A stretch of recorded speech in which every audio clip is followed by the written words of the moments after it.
Hello everyone, আমি বন্দিতা আর আমি একজন হোম মেকার। আমরা এই ভিডিওতে আজকে যে মাছটা দেখছো, আমরা লোকালি এই মাছটাকে ট্যাপা মাছ বলে থাকি। আর এটা সামুদ্রিক না, বিলের মিষ্টি জলের মাছ।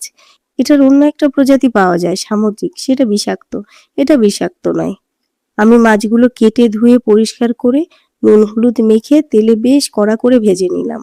ওই কড়াইতে আবার ডুমো ডুমো করে কাটা আলুগুলো ভাজা হতে হতে একটা মশলা বেটে নিলাম।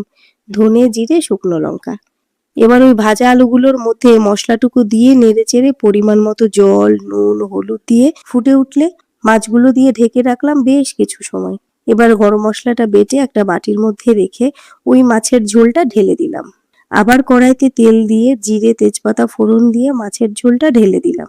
তবে নতুন রাঁধুনিরা হাত সাবধান কিন্তু। এবার নেড়েচেড়ে নামিয়ে গরম গরম ভাতের সাথে খেয়ে নিতে হবে। এই মাছ না হলেও যে কোনো মিষ্টি জলের ছোট মাছ তোমরা এই রেসিপি ফলো করে একবার রান্না করে দেখতে পারো কিন্তু। আশা করি ভালো লাগবে।